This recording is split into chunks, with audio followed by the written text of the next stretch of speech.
and welcome in to another episode of Irrational Confidence. My name is Micah. I am joined, as always, by my fellow hosts and friends, Lino and Caelan. We have a fun show for you guys today. We'll cover some news and notes, as always. We have some Rockets talk, some Grizzlies talk, and then a little conversation about the league's current shot profile and if we think three-point shooting has gone too far. But of course, we're going to start with news and notes. And of course, it's always the most depressing part of the show because it's just a bunch of injuries. KD has an ankle injury. Kevin Durant, he'll be out about a week, so not too serious, thankfully. Unfortunately, Brandon Ingram did suffer, it sounds like a very serious low ankle sprain. Lou Dort got hit in the chin, flopped to the ground. Ingram landed on his leg. It was a very scary looking ankle turn. The news just broke before we started recording, so all we know right now is he's out indefinitely, but it was described as serious. And of course, with the position New Orleans is in, I don't think they're going to be in a hurry to get him back. It's also interesting timing because it was just announced last week that Brandon Ingram has signed with Clutch Sports. He changed agencies. Of course, NBA Twitter is thinking, oh, Laker for sure. Now this injury kind of muddies those waters. It's unclear if he'll even be healthy before the trade deadline. So we'll have to see how all that unfolds. And then probably the most significant injury news that has happened since our last episode is Orlando Magic forward Franz Wagner has suffered a torn right oblique. This is awful news. It's also weird because it's the exact same injury Paolo Banchero suffered, I believe, just 5 games into the season. So they haven't even gotten Paolo back. From what I've read online, it doesn't seem like Paolo's even doing like full court scrimmaging yet. So he's still a ways off. And now, unfortunately, Franz is just starting his injury recovery process. Shams Charania, when he initially reported about Paolo's torn oblique, he said he'll be reevaluated in 4 to 6 weeks. So that's assuming a similar timeline for Franz. Thing about the Magic, though, they're going to defend. So the defense will still be good. It's just going to be that much harder for them to score. But in true Orlando Magic fashion, I expect Jalen Suggs just to turn into an all-star now because apparently that's what happens when one of their guys gets hurt. So prayers up for the Orlando Magic. It's probably going to be a tough couple of weeks. But that's mostly the news and notes. We'll keep you guys updated. We are starting to get some fun trade rumors. Nothing too specific. Shams Charania was mentioning that the Golden State Warriors are looking to add a star alongside Steph Curry. So we know they've been in the market. They, asked around about Paul George, Lauri Markkanen. So they're definitely a player to watch for this upcoming trade deadline. But that allows us to get into our first team topic of the week. And we wanted to take a look at the Houston Rockets. I think it's fair to say the Rockets are a bit of a surprise team this year. I think they're doing a lot better than people may have expected. At the time of this recording, they are 15-8. They are 14th in offense, second in defense, and have looked really good on both ends. They've shown a lot of depth. They have young talent. They have some good vets. Lino, I'll throw it to you first. This season in Houston, whether it's a specific player, something they're doing stylistically, what's kind of jumped out to you about their start so far? I think this Houston Rockets team has been most interesting to watch after what I think turned out to be a 41-41 team last year, which we may have expected to have some marginal growth going into this year. Really took a big leap, at least on one side of the ball, and that's the defensive end of the ball right now. I think they are the second best defense in the league, and it shows through some of the incredible defensive play from, honestly, a lot of their role players. Of course, their star players like Alperen Sengun has been awesome for them, but guys like Amin Thompson, Tari Eason, the Terror Twins, they really muck up the game for other offenses, and you can see their impact on the game in a way that allows the Houston Rockets to just get more possessions than the other team. I think one of the coolest stats I saw on Amin Thompson's impact on the game, I believe the starting 5, Fred, Jalen, Dylan, Jabari, Alpi, their offensive ratings 113 and their defensive ratings like 109. That's their starting lineup.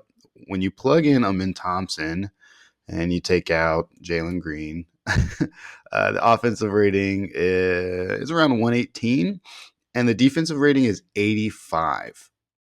Like, that's insane. Amin Yeah. Thompson is a player that me and Micah were super excited about. And similar things happen when you plug Amin for Fred. Not as much of a gap there, but still the same, kind of impact and same theory there. You just bring in a defensive guard rather than having two offensive minded guards there. And his impact has been fun. He's a very fun player to watch. The event creation between him and Tari Eason has just been incredible.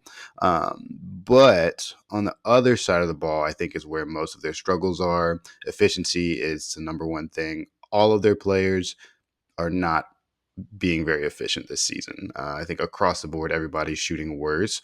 And some of the things I noted about this team that may be a scheme issue and rather than just the fact that nobody can shoot. They are bottom 10 in 3-point attempts. They are bottom 10 in free throw percentages and bottom 5 in assists. And that just doesn't sound like an offense where people are getting easy looks and taking advantage of them. And so I was curious to see, whether it be on the defensive end or offensive end, Micah, what are you seeing out there that is either pushing them ahead and having them perform better, or maybe even holding them back from maybe what their true potential could be this season? Yeah, I think their offense relies really heavily on offensive rebounding, which is a strategy we've seen work in the regular season before. They're the number one offensive rebounding team in the entire league. I believe they offensive rebound about 34% of their own misses, which is kind of insane when you think about a third of all your missed shots you get back. And I think that's why you see, low assist numbers, because usually that ball's going right back up. If you get an offensive rebound, you're also going to see probably lower uh, 3-point attempts, because a lot of those possessions, unlike a traditional NBA possession where you're starting at the top of the key, they're starting right under the basket because you just got an O board. And I think it's a strategy that can keep them at average or better in offense for the regular season, because they do have so many athletes and such good size, pretty much up and down the roster, that I think they can continue to attack the glass. My fear, though, is this does look like it's going to be a postseason team, and I think that could be challenged. They'll still be good on the offensive glass, but I don't think it's something you can rely on as much in the playoffs when teams know that's a point of emphasis for you. If you take away offensive rebounding and transition and you just look at half court offense, this is the Hmm. 25th Yeah. half court offense in the league. Yeah. So which makes sense. They don't have a ton of creation. They have Van Fleet and Şengün. And if those guys are off the court, you're not getting a lot. And even when they're on the court, I don't think you could say either of those guys are like number one options on a high level playoff team. So it's tough to talk about the Rockets, because on one hand it's like, well, I think some of it's smoke and mirrors, but on the other hand it's like they're making the most of what they have. I mean, to me, this is like the best this roster could be playing. So definitely shout out to the coaching staff. Caelan, what have you seen so far from Houston? Yeah, so defensively, I think is like correct. That they should be hanging their hats on defense, in my opinion. So that is a good play. This team kind of reminds me of OKC Light, a little bit, and how well they drafted. They got a lot of wing players to harass you, and Tar Eason and Jabari and Dylan Brooks. So that's kind of good. Offensively, I do think they're interesting because um, I think part of the struggle is the fact. I don't think it's like Ime Udoka driven. I think, like, first of all, the 3-point shooting, they don't have 3-point shooting. Really, like, Fred VanVleet is not an efficient 3-point shooter. Jalen Green's not an efficient 3-point shooter. They really just don't have it. And I think on a night to night basis, the way they run their offense is kind of whoever's hot, right? Because they don't really have a number one player on this team. They don't really have a number two player on this team. I'm not certain. So it's kind of just whoever is shooting well. That's why, like, guys like Jalen Green has such weird. He's had like a really weird kind of scoring season where you just never know if he's going to get 3 points or 43 points or anything in between. Fred VanVleet, you never know. He's a streaky guy. So it's just been tough. I think that their offense may continue to struggle. Lane, do you have a point? Yeah, I was just gonna say to shine on that example over the last 5 games. Talking about Jalen Green, 9 points, 41 points, 9 points, 28 points, 14 points. It's literally you never know if Sick. he's gonna score 9 points or 40 points. Yeah, and I honestly like we've had our debates about Jalen Green in the past. I honestly think that that's kind of tough. Like I've mentioned, the team that he plays on, he's just never going to get a consistent. Hey, you're the guy that's going to set up the offense for better or for worse. We're going to rely on you. And it's just tough for a young player to kind of come into the league and play this way. Like, it's really encouraging to see that this team is second in defense. Like I said, that's where they should be hanging their hat. That's where they're going to be best. And if they can like keep the no ego thing going on offense, I don't know how far they're going to go without that top end player. Like somebody has to emerge. Jalen Green, you would want to emerge, or maybe Şengün, you would want to emerge, because I just don't see that pop from Jabari Smith Jr. He's like a nice player. He's a solid player, but he just didn't kind of pop the way you might have wanted it, your third overall pick to do. Amen Thompson has been really fun. He is like a really exciting player. I think if he can't figure out the shot, then like I do think he is going to be like limited. Reed Shepard has had trouble getting on the court because he doesn't guard, and Ime Udoka is just not that coach, bro. He's not handing out minutes because you were a top pick. It's not who he is. So definitely an interesting team, an interesting watch. Um, yeah, I'm just not Yeah. sure like how high their ceiling is. Yeah, it's funny you said they remind you of OKC light, and this is going to sound a little sacrilegious, but to me, they kind of remind me of a light version of the pre-Toronto Rap or pre-Kawhi Toronto Raptors, Mm. where it's like you can tell if they just had like an apex like top 5 guy, which it's not like there's a lot of those, but you could tell if you just dropped like Giannis on this team or Luca, or they have such a good defensive infrastructure. They just need that absolute alpha number one option to elevate the offense. And I think Mhm. they could be legitimately dangerous, like a top 4 team in the West. Cause like you guys are saying, the defense is legit. And to me, I think Jackson Frank on Twitter had a good point. And this isn't a slight at Jalen Green, but he was saying the days or the nights, whatever you say, where Jalen Green is balling, the Rockets look unbeatable. And that Mhm. kind of shows you like when they have that go-to number one option, it's like, oh, this team's like, you can't score on them. And then they have this guy just killing you. And I mean, Caelan, like you alluded to, you and I have talked about Jalen Green a lot. I've loved his drives this year. Mhm. Like this is his best field goal percentage season at the rim so far. He's so quick. He's so explosive. To me, the handle looks a little tighter. And so I loved how he's getting downhill. And to me, those big games you see, I think it just depends on the jumper. If the jump shot's falling, he's unstoppable. But I just wonder if there's a way he knows he can shoot the ball. They just haven't gone in. But I do wonder if there's a way the coaching staff could be like, hey, man, if just like 3 of those pull up threes a game were hard drives, that might change the Yeah. whole math of the court for you. Yeah. So, because I was looking at his stats, let me see if I can get it pulled up. He's shooting 36% on catch and shoot threes. Not a great number, but it's decent. He's shooting 29% on pull up threes. So, if he could just take a few more catch and shoot threes, and then if they start closing to those, really attack those closeouts, it would be awesome. But again, that kind of requires somebody else starting that, bending the defense the way we see Shea do with OKC. Yeah. That kind of guy is missing on this team to get everybody else in a good rhythm. Or But And we even I would say like some offensive schemes that allow for that. I think about sometimes, and obviously I look at a lot of the NBA through the lens of being a Heat fan.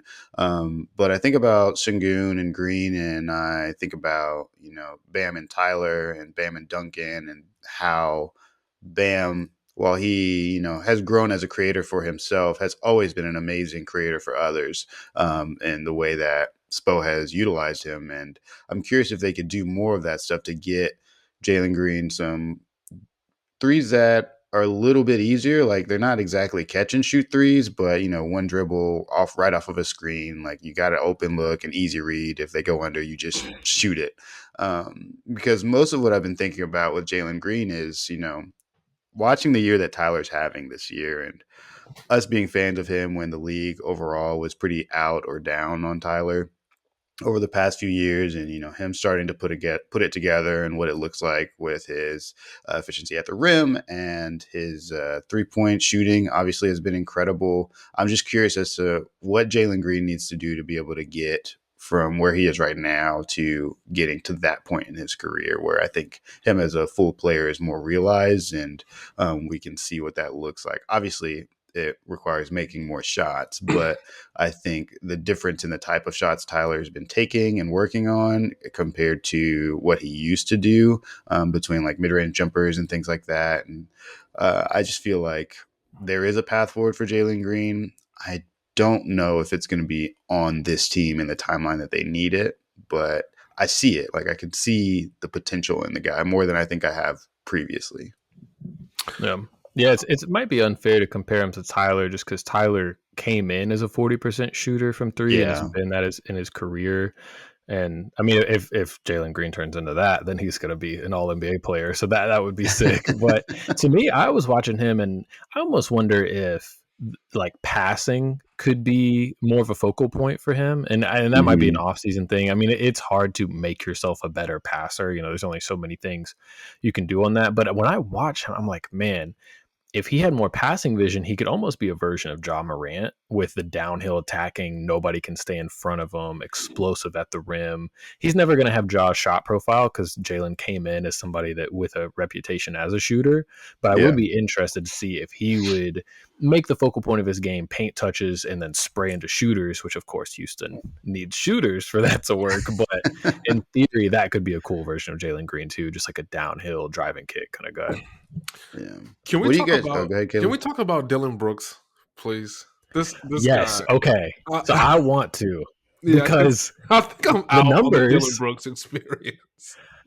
I was watching it and I was like, why is a mid not starting over this guy? And you look at the numbers and he's like statistically their best player. Like every Dylan Brooks lineup kills. And I'm like, really? And that's how it was in Memphis too. Like the antics are the antics, but yeah, Caelan, tell me what you think. Cause I'm like, I don't think this is working, but every metric is telling me it is. That's interesting that the metrics say that, yeah, because I feel like I want to be out on the Dylan Brooks experiment. Not saying that he's not a player that has some use.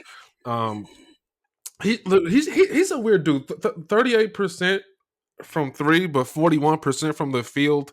I feel like he's incredibly streaky. He's good for those 0 for 11 games, and he's a guy who, you know how they say, you should shoot your way out of a slump. Don't go 0 for 5, go 3 for whatever 17 or something like that. He's not the category of guy that should be thinking that way. That doesn't apply to you. It applies to the star on the team. You need to stop shooting the ball when it's not going in. Now, sometimes he has these weird games where he can't miss. He takes really bad shots sometimes, but he will drill them. He's such an odd player.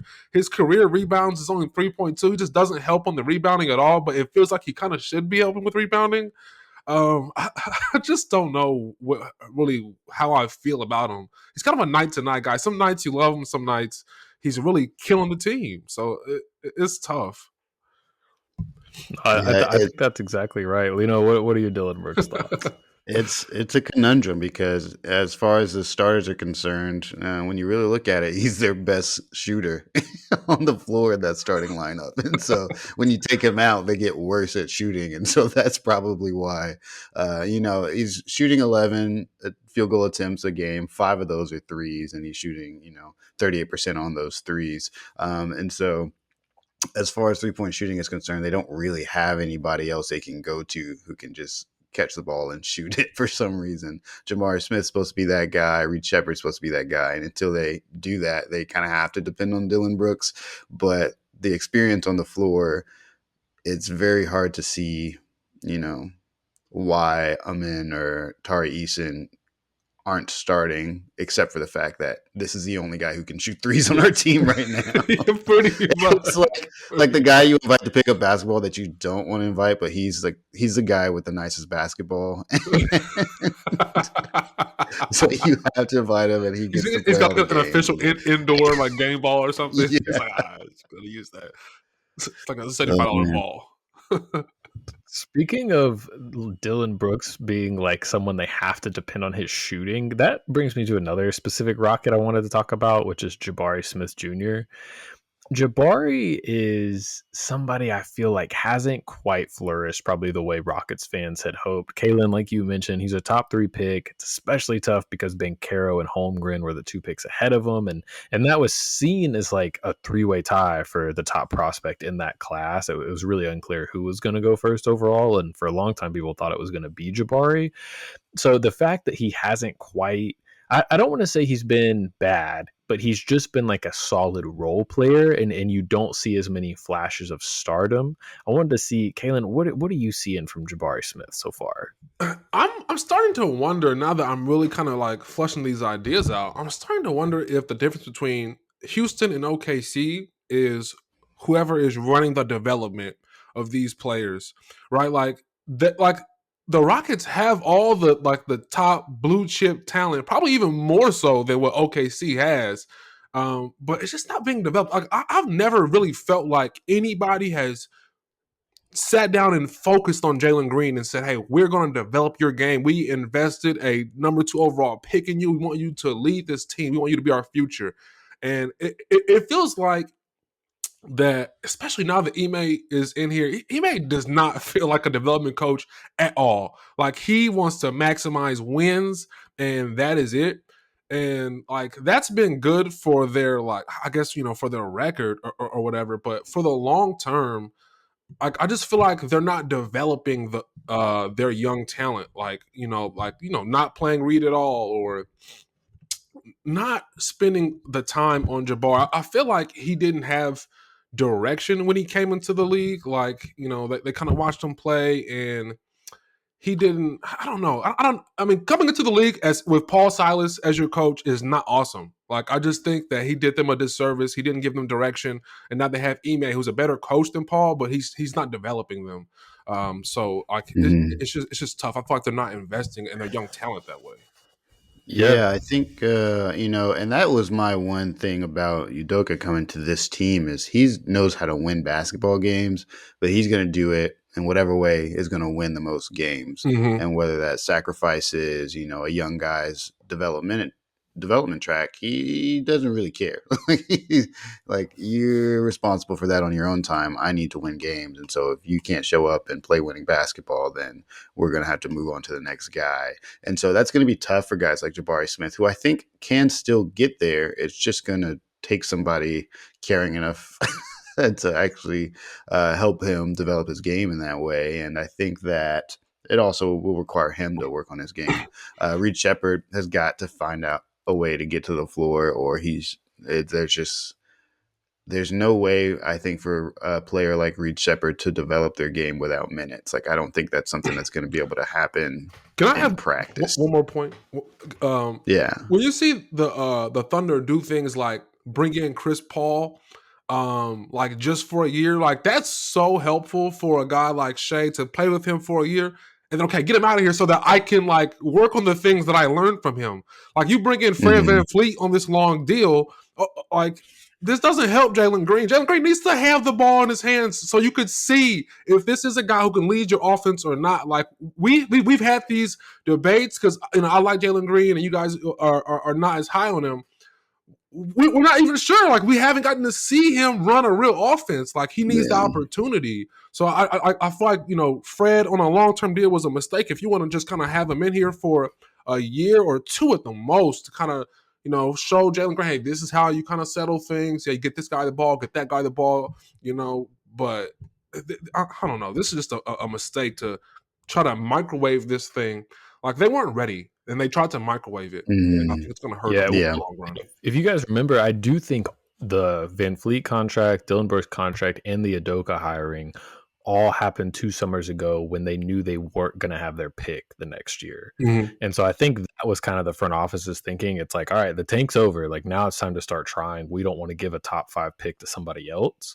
So maybe that was the thinking. And Caelan, to your point, I will say, I don't know if it's going to work out, but the Van Fleet deal was 3 years and the Mm-hmm. third year is a team option. So it could end up being a 2-year deal. Okay. So, but like you're saying right now, it does feel like it's stunting these guys. While you guys were talking, I was like, oh yeah, remember Cam Whitmore I was Like, looking at his minutes earlier. I was Oh, like, I rest in peace, Cam forgot Whitmore. Where about the hell has he been? like he look. I'm not a big Cam Whitmore guy, but like he had good flashes last year, and now even in the games like Tari Eason is out, like Aaron Holiday is getting minutes. Like there's no sign of Cam Whitmore. I'm assuming he's playing in the G League, but yeah, that's something to think about. The other point, Caelan, when you were comparing them to OKC, it made me think. I think it's been like 5 years ago now. Fred Vinson, I believe is his name. No, sorry, that's the New Orleans shooting coach. Chip England was a longtime Spurs shooting coach, right? it. He's like the shooting guru turned Kawhi into a shooter, everybody into a shooter. Everybody's like San Antonio was never going to let him go. Well, there's not an official number out there, but about 5 years ago, Oklahoma City gave him one of the most lucrative assistant coaching paychecks in NBA history to steal him from San Antonio. Wow. And you look at Oklahoma City and you're like, okay, Lou Dort's a 40% 3-point shooter. If he was like what he was supposed to be, like a 36% 3-point shooter, not that much of a player, right? Jalen Williams wasn't like a guaranteed great shooting prospect. Now he's a tremendous shooter. Shea, the mid range was there, but you see, I mean, he's like a mid range god now. The three's there. No, Chet that is shooting a good looks point. great. So to me, I'm like, man, if Jalen Green had Chip England, if Jabari Smith Jr. had Chip England, like if those guys were 40% Damn. 3-point shooters, we'd be like, dang, Rockets are really good. This is a 3 seed or Nah, something. for So real. Damn. it's like what you were saying. It's like, I mean, we don't know what options they had as far as bringing in shooting coaches, but that's the kind of investment you want to make in young talent. Because, yeah, you Yes. got to maximize what these guys are going to be. And Jabari, I like the defense. At Auburn, I was afraid a lot of it was, to me, it almost reminded me, I don't know how closely you guys follow like the NFL draft, but there will be receivers where it's like, God, like Keon Coleman at Florida State. It's like, man, Hmm. this guy is so good at contested catches.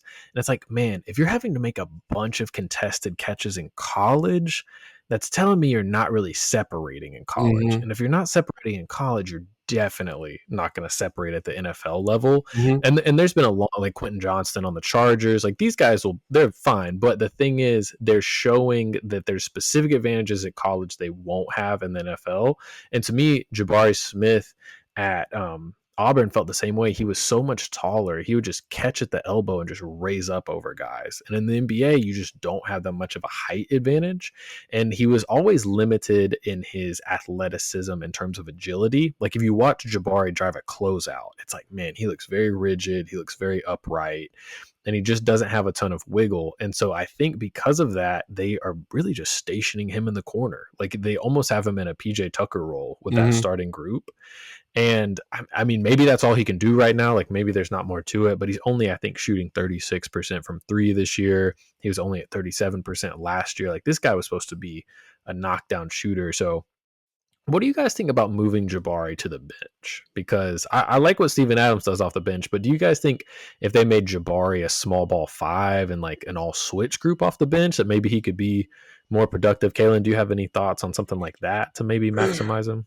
Yeah, Jabari is tough. I like he to fit better. I would want him to be more of a scorer. But I am a big fan of his defense. I probably like it maybe more than the average guy. I think he's a really strong defender. I like his mobility a lot. I like his versatility and switchability. I don't know. You said put him on the bench for who? Who would you bring in? I mean, you could think about different guys. Maybe a Min. I mean, a Min's been so good. Maybe Tari Eason. But just somebody a little more fluid with the ball in their hands to attack, close out, stuff like Yeah, that. but you also don't want to be too small. Like I feel like Shingun not the most forceful big, and I feel like Jabbar can help complement him.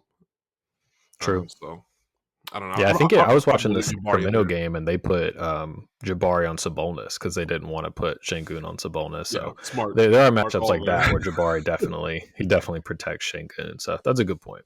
Yeah. Lino, do you have any kind of closing Rockets thoughts? Anything we didn't hit on you want to talk about? This team should try their best to trade for someone like De'Aaron Fox. Just go get him. Yeah. Steal him if you can. He's probably not available, but man, could they use De'Aaron Fox on this team. Yeah, if you want to talk trades, they have options with the Van Fleet deal could technically be an inspiring if you Mm-hmm. decline that option. Dylan Brooks's deal is solid, so they have options. I think with the De'Aaron Fox thing, I think that's going to be if he asks out, like obviously they want to keep him, but if he's unhappy, I think Mm. De'Aaron Fox is a potential ask out guy, and Houston not a bad destination for him.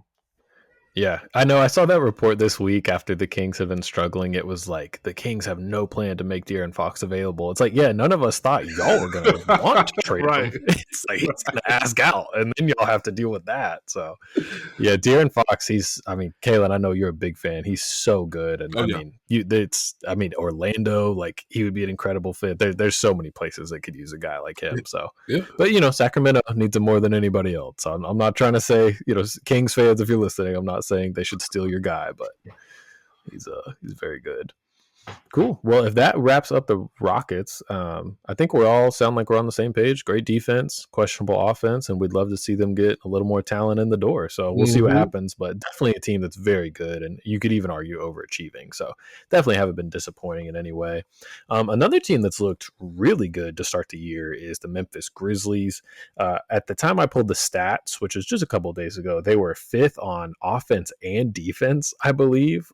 They look a lot like that regular season juggernaut from just a few years ago, where they just have so much depth. They just have solid role players. They used to be D'Anthony Milton and Kyle Anderson. Now it's, Scottie Pippen Jr. and Jake LaRavia, but they just find these guys that are just solid NBA players. They just come at you in waves. Caelan, I know you took a special look at Memphis this week. What have you seen from them so far? So the coach's name is Taylor, right? It's Taylor.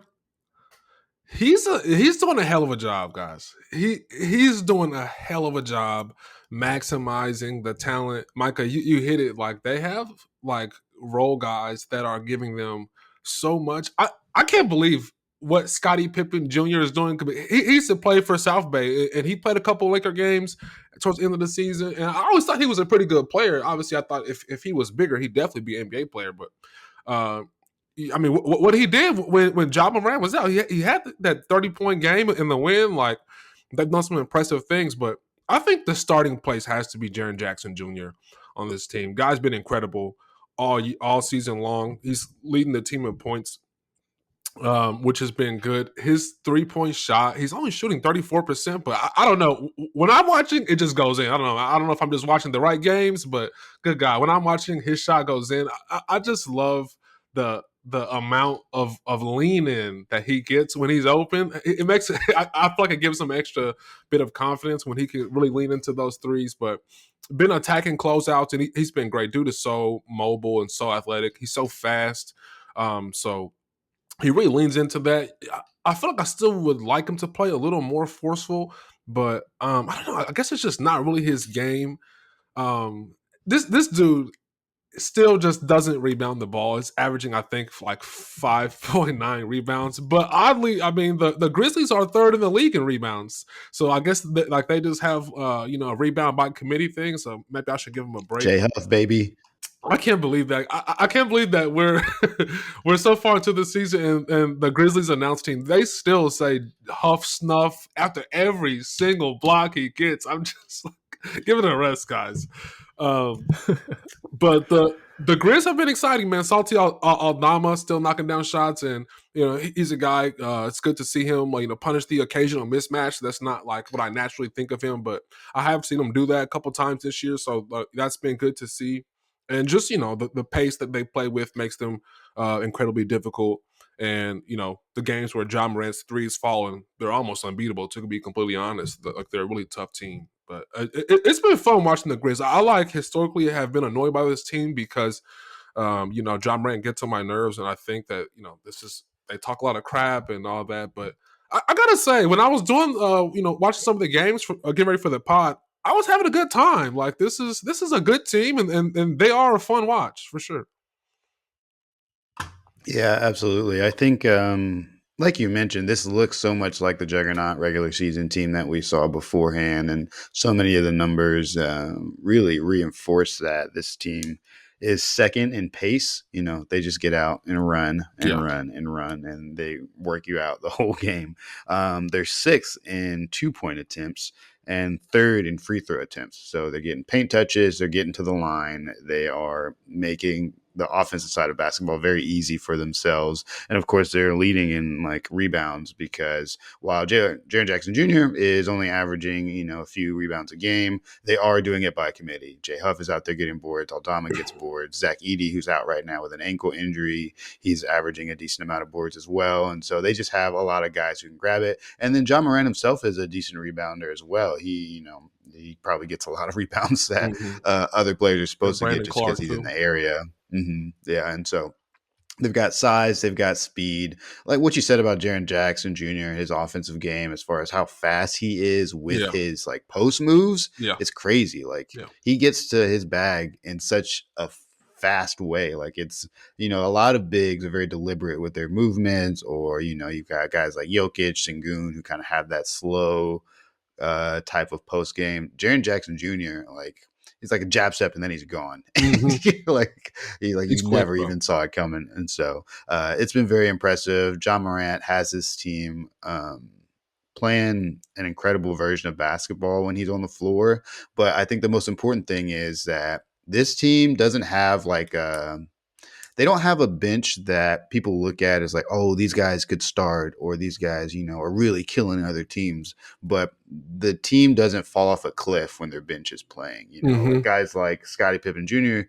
Has been very effective, and in a way that he's not outscoring the other team by a lot when he's on the floor, but they're not bleeding points when their bench is on the floor either, which is very impactful when you have such a high-powered offense and guys like Desmond Bain and Brandon Clark and that starting lineup that just make that such a well-balanced team. I think it's so fitting that this team is like fifth and sixth in offense and defensive rating, respectively, because it matches up with the balance that they put into their roster. And pairing that with Jenkins, maximizing the talent that he has, it's been fun to watch for sure. Yeah, to me, this is like team meet me at the rim. It's Mm-hmm. like they're shooting like 73% at the basket, which is number one in the NBA. They Oh get my there as god, much as anybody. Yeah, it's just like, yeah, meet me there. I'm gonna that's dunk on your crazy. face. That's They insane. offensive rebound well. They get to the free throw line well. They're just again, it's very reminiscent of just that paint dominating team.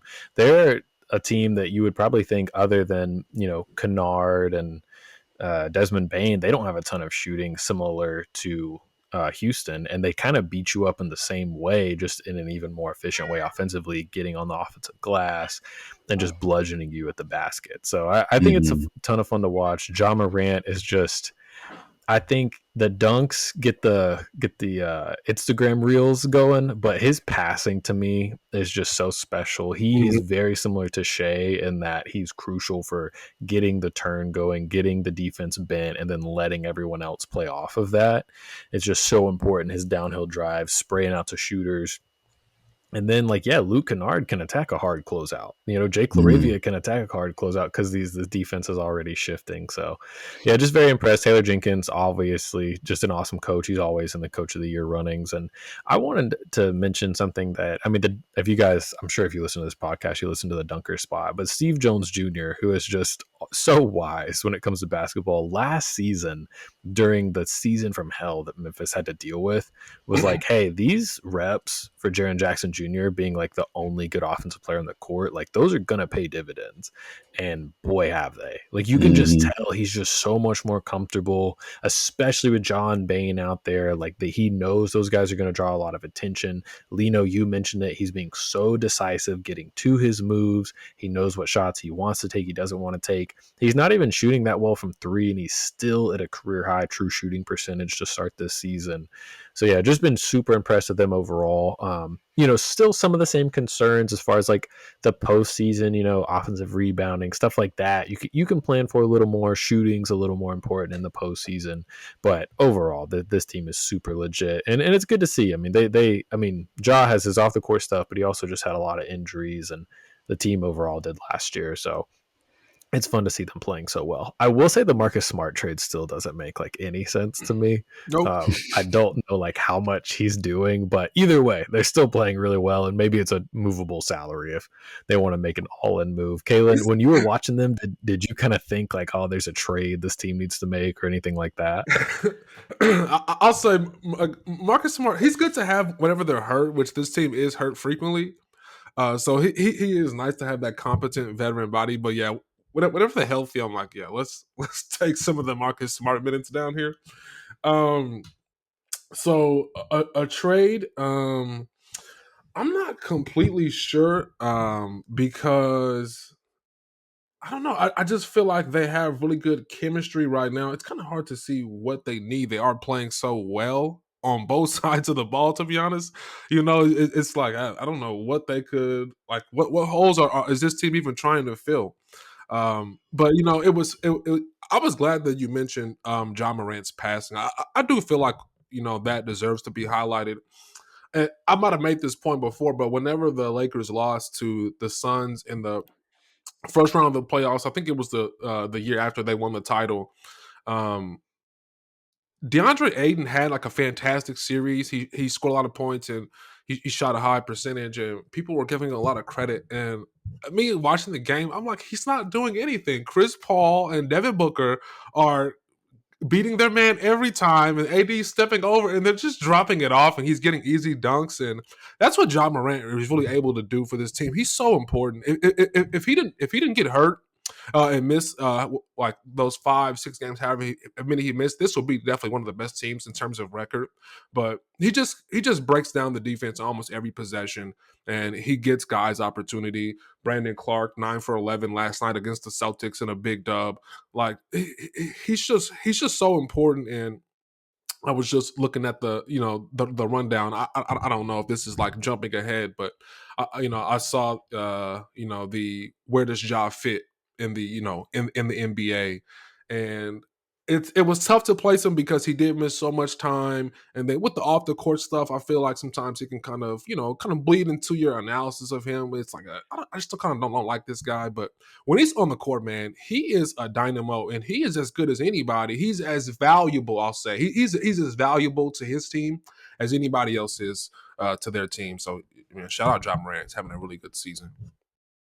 That's well Yeah. said. He's one of those guys where like you look at the stats, like he's not like hyper efficient and Yeah, all these different things. But yeah, if you start talking about like he'll probably never be the MVP, but he's gonna probably have like several top 10 MVP finishes in his career because this is a good team that is almost completely unlocked by what he does. yeah, Mm. One thing I wanted to talk about with this team as well is, this last game they played against the Celtics just the other night. They beat the Celtics with all their starters, which is pretty crazy to me. But I think this kind of leads into some of our future conversations here. But it was a fun matchup of a team that almost strictly shoots twos and rim attempts versus a team that strictly shoots threes. But it actually worked out for the Grizzlies. I mean, I think Jason Tatum shot like 1 for 10 from three. Kristaps Porzingis shot 3 from 10 from three. And these weren't just like open looks that they missed on. Like they're going over on every single screen. Well, Teams and teams they are left shooting. Drew open, right? Wasn't Drew like Yeah. 4 of 17? Yeah. Let me check. But it's crazy because they're like the third best team in opponent yeah. He was 3-point 4 of 17. percentage shooting. And sometimes you might think that's just luck, but when I watch them play these guys, I'm like, they go over these screens. They say, look, you're gonna have to beat us off the dribble, Kristaps Porzingis, or you're gonna have to, drive and get to the rim because we're not letting you take these threes uncontested. As far as these two guys, they're going to try to take your best players out, and I think that could translate pretty well to the postseason. Just given that they're putting together that kind of mentality this early in the season, but it's been a fun week of watching the Grizzlies play basketball. I think it's nice to see them back to what we always thought they could be before all the injuries and before the season from hell last year. But glad to see them back in shape and excited to see what they can accomplish and get back to trying to accomplish in the postseason. Yeah, they're currently the 3 seed in the West. So that's and listen. I would not want to play Memphis with home court advantage, no matter who I was. That would Yeah. be a tough Oh first man. round series. So watch out for them for sure. If that's good on Memphis for you guys, we can move into kind of our last conversation. And this is something Caelan's going to take the lead on, but he wanted to talk about kind of the shot profile of the NBA overall and kind of how it's trending. So, Caelan, I'll give you the floor on this. What have you been seeing? Yeah, so I do want to talk about kind of like the NBA as a whole, but I think I will focus on some of the shot profile stuff. But I think the first thing I do want to say, and this probably won't be an extended conversation because we understand this is never going to change. But the number one biggest problem with the NBA right now is that there's just too many damn basketball games. Just there's just too many. 82 games is too many. I like most ideal for me, however many back to backs exist. Like if there's 12 back to backs for a team in a season, I'd love to just shrink the season down by 12 games. Just keep the schedule mostly the same because I mean, last that game last night between the Celtics and the Grizz, perfect game for this conversation. Celtics were on the second night of a back to back, and there's a minute left in the game. Celtics are down 6. These boys are walking like they don't like they're tired and they don't care because their record's really good and they're going to be fine. And that's a big problem when uh the players don't care. I was listening to Wosny Lambre make this great comparison that the NFL is a like an event product. It's about Sunday is an event, whereas the NBA he called it an inventory product. Like they just have a lot of stuff. There's a lot of stuff going. Just check out any given night. You check out League Pass, check this thing out, check that thing out, or whatever. It's like peruse our NBA store and just consume some of our stuff. But it's just so much harder to follow that way. But we understand they're not shrinking the season down. So that is what it is. The 3-point shooting, this is what I really want to talk about with you guys. And the first thing I want to do is I want to take your temperature real quick. Okay. So the Boston Celtics are currently shooting 51 threes a game. They shoot only 42s. So they shoot 11 more threes on average than they do twos. I think they went let me get the numbers real quick. They went 18 of 60 last night. Um, so that's kind of insane, right? But that's just one team, and it does happen to be the best team in the NBA. They do shoot 37%, which is, I think, ranked 13th. So it's about middle of the pack, right? So that's not bad. But let's take this to its logical conclusion, guys. And this is what I want to ask you is what you're okay with. 2018 through 2019, that season, was it like 5-6 years ago? There were hold on, I wrote it down actually. Where are my notes? There were there were sorry, I'm trying to find my notes here. Oh, okay, cool. So there was one team above 43s a game, which was the Rockets. They were shooting 45 threes a game. This year there is 7 teams that shoot above 43s a game. Okay. 5 years ago there were 11 teams that shot under 33s. 11, so that's a third of the league shot under 30. This year the lowest team is the Denver Nuggets, who shoot 33s a game, right? So that's just 5 years time. You can see where the league is going. So I want to take it to its logical conclusion, and I want to ask you guys, what are you okay with? Are you okay with half the league shooting more threes than twos, which is the logical conclusion of where this is going, who's having success, right? The Celtics are the best. Like people want to build their teams this way. Would you be okay with watching that product? Half the teams in the league shoot more threes than twos. Well, you take this one. I wish I could notice that stuff more. I think I would be fine with it at that level of the like the average level. The average level going up, I'm fine with. It does get tedious at the high end with like teams like the Celtics and at the extreme levels of shooting, 40 plus, 50 plus threes. Like it's not the most fun basketball to watch. I'll admit that. And I would not like if teams got to that. But teams shooting 30 plus threes, I'm like, that's okay to me. That I don't really notice that. That Okay. doesn't really affect the way I watch the game. Micah? Yeah, I think it's an interesting conversation because we've all talked about what a unique roster Boston has. So they're almost kind of distorting this to like a disgusting degree. Obviously, it's very effective, but it's like, ugh. That's, I mean, they're, as far as frequency, 53% of their shots come from three. The next highest team is Charlotte at 45%. And we Okay. all know Oh, those quality of threes are probably very different for those but two teams. So but it's really not even fair to well, have. you say the Celtics are a unique team, right? But the Hornets, are they uniquely built? They shoot 43 threes a game and they shoot 47 twos a game. Only four more twos than threes. So are they uniquely built? Because they're also launching it.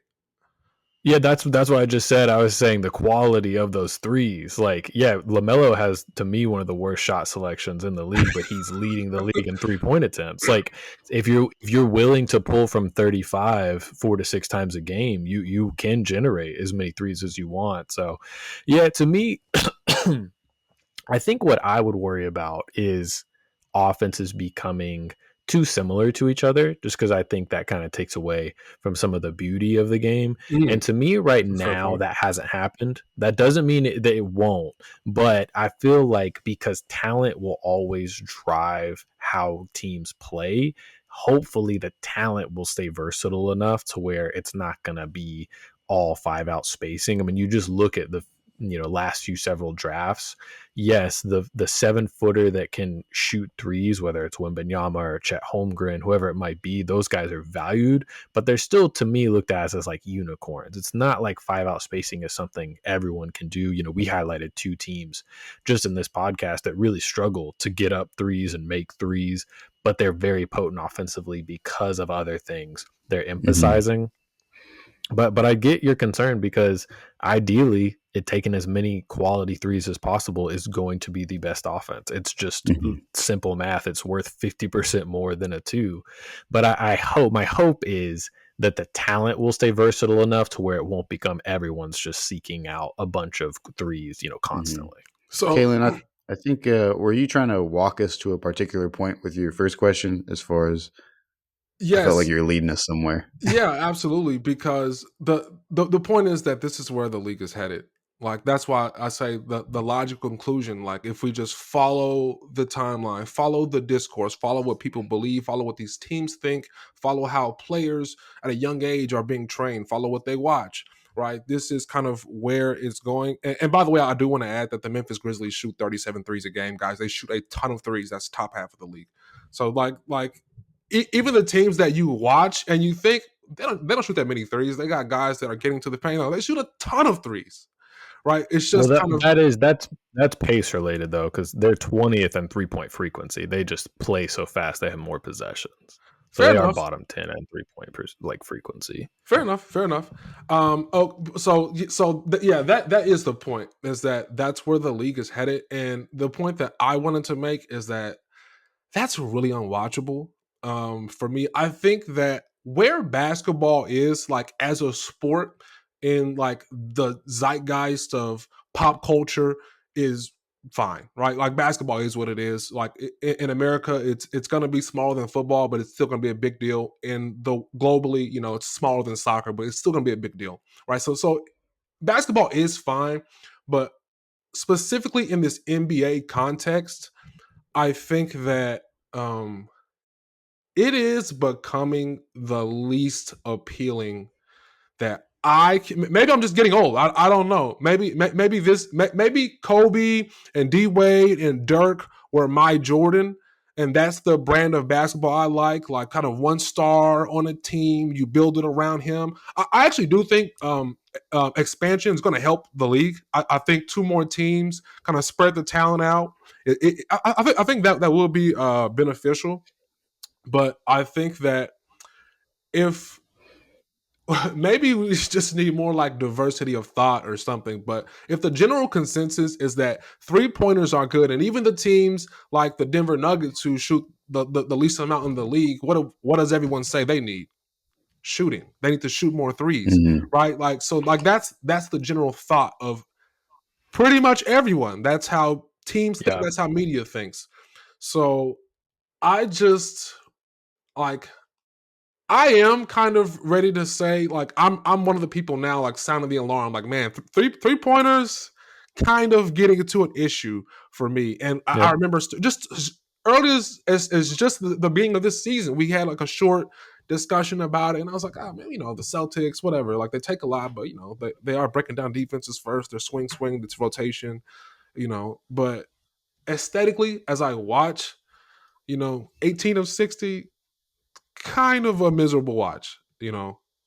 and even Hmm. some of the like the philosophy. There was a game the Lakers played Memphis earlier this year, the first time when Ja was healthy, and this started that game. There were so many 3-pointers taken from the Lakers side that weren't even really within the offense. It was like a long rebound, Lakers get it, or there's a loose ball, Lakers get it, and some guy just finds himself at the 3-point line, and it's kind of open, so he just takes it. And they missed so many threes that game; it was just miserable. They weren't running offense; they were just launching them. And it's about the philosophy. You just have to get your numbers. When you see Sam Hauser shoot a 26-footer with 18 seconds left in somebody's face and he bricks it, it doesn't matter because it's about the math. It just get it up. It's the math, and I think that is unappealing now. And I think that 5 years from now, when there's 18 teams that shoot 43s, it's going to be very noticeable and it's going to be unwatchable. That's what I think. Yeah, You know, it's definitely interesting to think about. I guess I think I'm probably one of the worst people to ask about this kind of thing because I just love the NBA. So I'm just like, oh, it's the best. What do you mean it doesn't look good? Like I think I just enjoy watching it so much. And I think my question for you, and I mean this genuinely, is do you think, like, what do you feel like it takes away? Is it the like exciting dunks at the rim, the beauty of the mid range? How do you think it makes it kind of less appealing? Um, well, it's almost like you said about like different offenses not having variety, but I just think that an exciting offense has variety, and an exciting player has a lot of variety, right? You look at Anthony Edwards. It's not as fun to watch him shoot 13, 14 threes as it was when he got in his bag, got to the rim, took a crazy midi, knocked it down, got his rhythm, hit some threes. Like, oh man, this guy is crazy. He's doing it from everywhere. This is exciting. This is like D Wade. This is like the Kobe. This is like what I remember, what I grew up on. Guys, true, like 3-level scorers, getting it everywhere. Like, that's the most exciting brand of basketball for me. And guys launching three after three after three. I love 3-pointers. The 3-point, for me, it's the most rewarding shot. If I'm playing basketball, I feel the best when I drain a triple. It feels good. It's a swish. You feel good. Like, it's exciting. But I feel like it was better when it was like special, when it was like, there's like a few, like Peja, it's like a few specials in the league, or like the big players. D Wade would only hit like timely threes. Like, he wasn't even an accurate shooter, but he would always hit that one you needed to change the momentum, or the one late in the fourth quarter. He would always hit those, and it felt special. Oh man, look at that 3-point shot. And now I don't know. It's just like I don't know, just a regular thing that everyone does. yeah. It's not special anymore. It doesn't have the allure. Like Steph Curry had that aura, that allure. Like, oh my God, this is the greatest 3-point. And now it's just like, oh well, Buddy Hield on any given night, it's going to be better than Steph from 3-point. It's not special. Right? It's not That's exciting. a really good point. And I think that was the main thing for me, as far as I probably am a little bit out on all the threes. I'm not as concerned about the logical next steps for the league, Mm-hmm. because I do think there is still an element of you have to have a rot. Like, bad teams are always going to look like bad teams when they play bad basketball. And Yeah. so at a certain point, like, you're just not going to watch the Charlotte Hornets as they put up 43 threes. So it really doesn't matter what they do out there. And Watch them bad now. teams that are doing those Everything. kind of things, yeah, it's like, I'm not super concerned about those things. But when Micah asked kind of what are we losing, I think shot creation is the main thing, because 3-point shots are great when you create a good 3-point shot. Like you mentioned, like Sam Hauser, catching a random pass on transition and just launching it with someone in his face. Not fun basketball. Steph Curry off of 3 pin down screens Yes. and the dribble handoff, taking a Yes. 3 is Agreed. amazing. Agreed. Someone, getting in their bag and it ends up being a 3-point shot, step back threes, side threes. Harden's one of the most electric players we've ever seen play the game. And Mm-hmm. he had a very heavy emphasis on shooting threes. That's fair. And so the shot itself isn't necessarily the issue for me when I watch. It's mostly that, it's like, oh, let me pass this, swing, swing, swing, throw the shot up, and not even swinging in a way that you've like bent the offense. You're just moving the ball around, and then whoever has the ball at 15 seconds shoots it. That can be less appealing. But ultimately, I don't think, even if it works for the Celtics team, I don't know that other teams have the talent or the ability to do it at that level, even if they wanted to. And no good coach is going to sign his players up for doing things they're not good at. And so the amount of threes may start to creep up over the years. But in the same way that if this was half court shots and there just happened to be one team that was just nailing it from half court for reasons unbeknownst to us, and it's like, well, there's probably going to be a season or like an era of people trying it and then ultimately realizing this has not resulted in more wins for us. And I think there could be a regression in the future. And I think that could happen with threes, just in that teams are like, well, this kind of freaking sucks and we're not doing good at this. And so maybe we should dial it back I have a until funny we have a point to make. roster that can do something like I that. have a funny point to make off of what you said when you said no good coach is going to sign his team up for more threes if they're not good at it. Check this out. The year that I looked up, 2018, 2019, the team that was dead last in 3-point attempts was the San Antonio Spurs, 25 threes a game. Now the Spurs are 6th in the league at 40 threes a game, and they shoot 34%. They aren't that good at it. So I would say that a good coach did sign his team up for more threes, and they are not good at it. So it's just kind of the way the league is going. Yeah, I was gonna say it's interesting to think about, because I think for me, my fear is it somehow, I guess what I would be afraid of happening is it somehow becomes like a cheat code. Like we're seeing teams with less offensive talent beat teams with more offensive talent just because they're taking more That's threes. a great And in my point, dude. opinion, it hasn't crossed that threshold. Like if you look at the top 5 teams in 3-point frequency right now, so the percentage of their shots that are threes, Boston's number 1, but we've said there may be a little bit of a special case. Mm-hmm. The next 4 teams are Charlotte, Chicago, Minnesota, and Brooklyn. So, I mean, Minnesota's a solid team, but those other 3 teams are not very good. And they're trying to, like you were saying, Caelan, kind of play the math game. Hopefully they get some random hot shooting nights and they're able to kind of stay in it with these better teams. But it at least makes me feel good that at least right now we're not seeing the most threes taken matches the best offenses in the league. I think that's the point where I would kind of be afraid, is it's That's like, oh, fair. well, you just spam threes. So, and I That's a feel fair. like, yeah, and Lino, like you were saying, how the threes are generated matters. Boston generates so many good quality threes because you have to send a hard closeout at everyone in their rotation. Even Al Horford can somehow just hit them at a 40% clip most nights. And a lot of teams don't have that luxury. And so that's my thing, is like, I think you're still having to work for good quality threes. And as long as teams are still having to work for them, I think it'll at least feel like a fair enough tug of war between the offense and the defense when it comes to giving up threes. So I just want to make one last point, and it's probably not even like a real point. Yeah, but to me, sometimes, guys, sometimes this shit is so demoralizing. Okay, the other day when the Cavs beat the Nuggets, did y'all see that when the Cavs hit 10 threes in the first quarter? It was just, they were like 10 for 12 from 3 in the first quarter.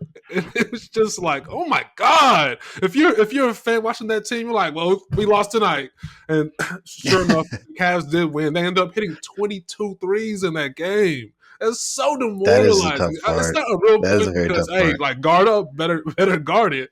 But Right. it's just like, damn, man, we can't compete with this. They're hitting 23s, bro. No. Yeah, that is the thing. Lino and I, we were texting yesterday about the Phoenix Miami game, and in the first half, Phoenix was close to 50% from 3. And I feel like just a few years ago, you'd be like, well, that'll come back down to earth. We're in a good spot. We're only down 5 and they're shooting. But now it's like, well, they could do that in the second half. The Like, rest of the game.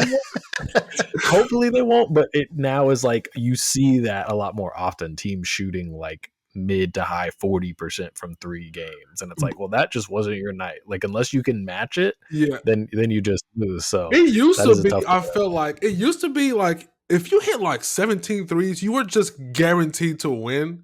Now it's like, Right. well, the other team did hit 15 threes. So it's like, Yeah, you know. exactly. It's Yep. crazy. It's So crazy, man. it's a fun discussion, and like you're saying, a lot of what we're talking about is projecting to the future. So like things could change. There could be rule changes. Who knows? But Yeah. anybody listening, I think Spotify has a comment section. If you're watching on YouTube, please let us know your thoughts. I think this is like a topic everyone's pretty interested in now. Anybody that's like a hardcore NBA fan, and then also confidenceirrational@gmail.com if you want to send any of your thoughts on that. I definitely would like to hear from you guys. We were talking about it pre-show. Like I know this is like a trending topic right now. I just haven't heard a lot of discussion about it. So this was fun to talk about. I'm curious to see what other people think, and if they have any ideas of what they could do to kind of alter this trajectory if we are heading towards a league where everybody's taking 50% of their shots from beyond the arc. So with all that being said, though, I think we can kind of wrap up here. We appreciate all of you guys for tuning in. As always, check us out on all our different social media, Twitter, Instagram. We're on YouTube, TikTok.